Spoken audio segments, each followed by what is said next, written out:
Assalamualaikum warahmatullahi wabarakatuh. Nama saya Dince Andri. Saya mahasiswa PPG Prajabatan Pendidikan Bahasa Inggris gelombang 1 tahun 2022 untuk memenuhi tugas ujian tengah semester Design Thinking. Akan menjelaskan beberapa penjelasan selanjutnya. Saya berasal dari kelompok SMP Negeri 12 Palembang. Selamat menyimak. Pada Design Thinking kali ini, saya akan merancang pemanfaatan model pembelajaran Number Heads Together atau NHT di SMP Negeri 12 Palembang. Berikut penjelasannya. Peserta didik memiliki keberagaman pada level pemahaman atau pengetahuan, motivasi emosional belajar, dan karakteristik yang berbeda-beda. Pengaruh pengetahuan dan motivasi belajar ini bisa berasal dari faktor internal, seperti diri sendiri.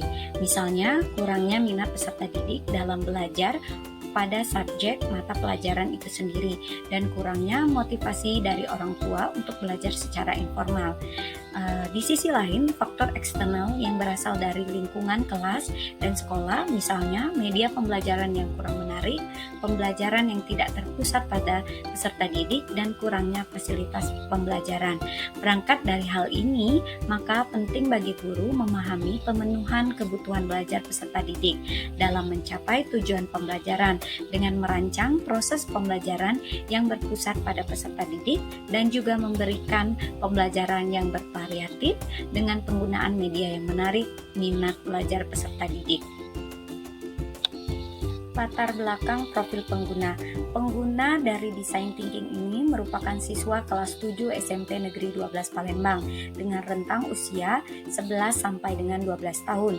Pada usia tersebut, siswa berada pada tahap perkembangan yang merupakan masa peralihan dari usia anak-anak menuju ke usia remaja, sehingga siswa membutuhkan kegiatan pembelajaran yang lebih menyenangkan dan menarik seperti guru menggunakan model atau strategi dan media pembelajaran yang bervariasi dan interaktif, serta memberikan games dalam menyampaikan materi pembelajaran.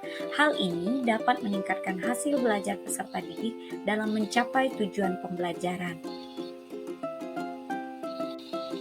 Fase-fase yang ada dalam Design Thinking. Yang pertama, fase empathize, yang kedua fase define, yang ketiga fase ideate, dan yang keempat adalah fase prototyping.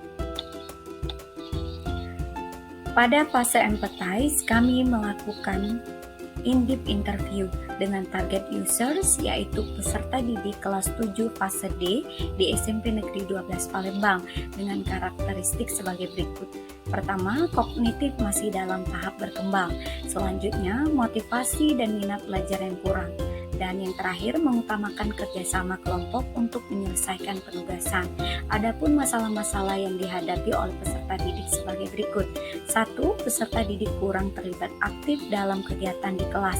Yang kedua, terbatasnya perbendaharaan kosakata terkait dengan materi bahasa Inggris yang menyebabkan pemahaman materi dari peserta didik menjadi rendah.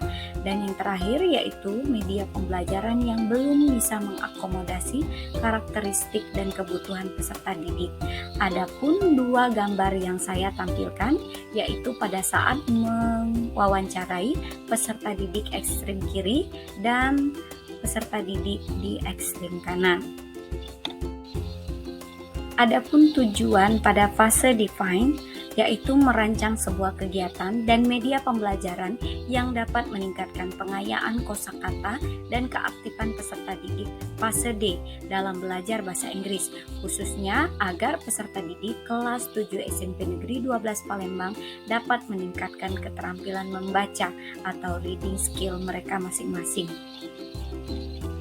Pada fase ideate, kami memiliki design challenge, yaitu bagaimana cara merancang kegiatan dan media pembelajaran yang dapat meningkatkan keaktifan dan kosakata peserta didik dalam mempelajari bahasa Inggris. Selanjutnya, adapun langkah-langkah ideasi yang kami lakukan, yaitu pertama, hasilkan ide atau model pembelajaran sebanyak mungkin. Selanjutnya, menentukan ide yang tepat dalam menyelesaikan permasalahan yang ada. Dan yang terakhir, memutuskan ide yang mana yang akan digunakan. Saat merancang media pembelajaran dengan mengumpulkan sebanyak-banyaknya ide, saya dan kelompok sudah menemukan 12 media pembelajaran sebagai berikut. 1. Media pembelajaran sticky notes. Yang kedua, media pembelajaran kertas bergambar. Yang ketiga, media pembelajaran scramble words. Yang keempat, media pembelajaran kertas yang berbentuk persegi. Dan yang kelima, media pembelajaran flashcard yang digambar di sebuah kertas. Dan keenam, media pembelajaran spinning wheel yang terbuat dari karton. Dan yang ketujuh, media pembelajaran magic disc. Yang kedelapan, media pembelajaran menggunakan KWL chart. Dan yang kesembilan, media pembelajaran pop-up book yang terbuat dari kertas. Dan yang selanjutnya, media pembelajaran sticky notes. Yang selanjutnya, media poster yang terbuat dari karton. Dan yang terakhir, media pembelajaran flashcard.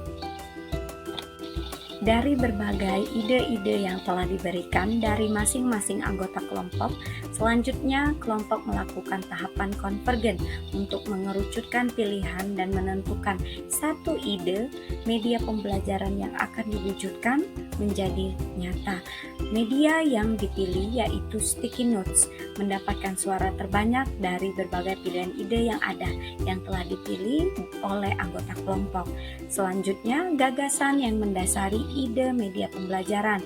Jika ada keterbatasan anggaran dan ketersediaan bahan dan alat dalam penerapan number heads together pada daerah 3T, sehingga kelompok kami memilih media pembelajaran menggunakan sticky notes. Dengan media pembelajaran sticky notes diharapkan dapat meminimalisir anggaran dana dan kebutuhan bahan dan alat.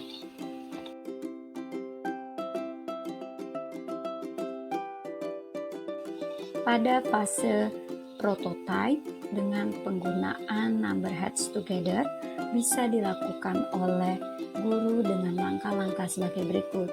1. Siswa dibagi ke dalam kelompok-kelompok yang berisikan 6 siswa sesuai dengan kelompoknya masing-masing.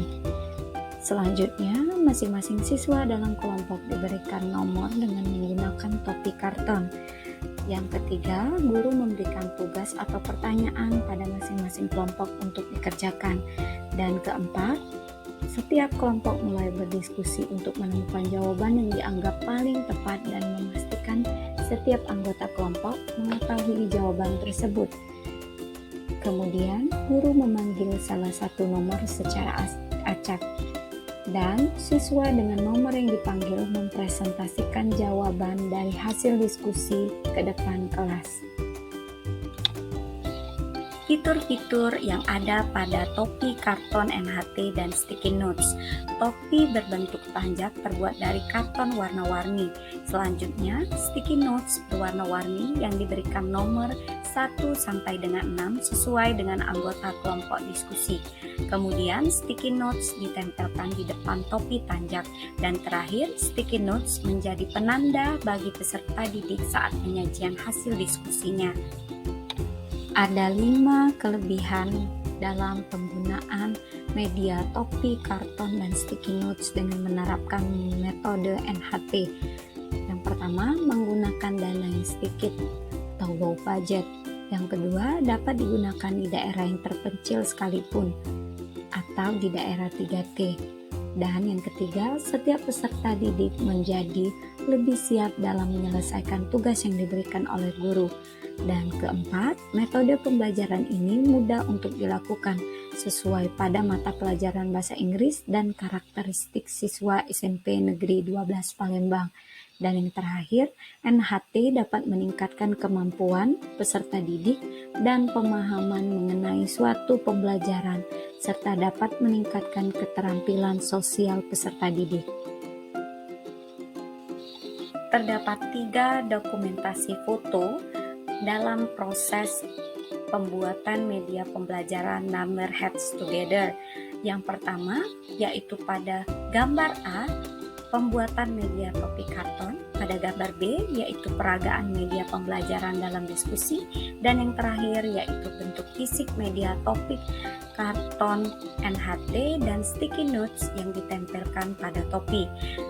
Baiklah, terima kasih teman-teman untuk mendengarkan penjelasan mengenai design thinking dalam penggunaan metode Number Heads Together pada peserta didik di SMP Negeri 12 Palembang. Terima kasih.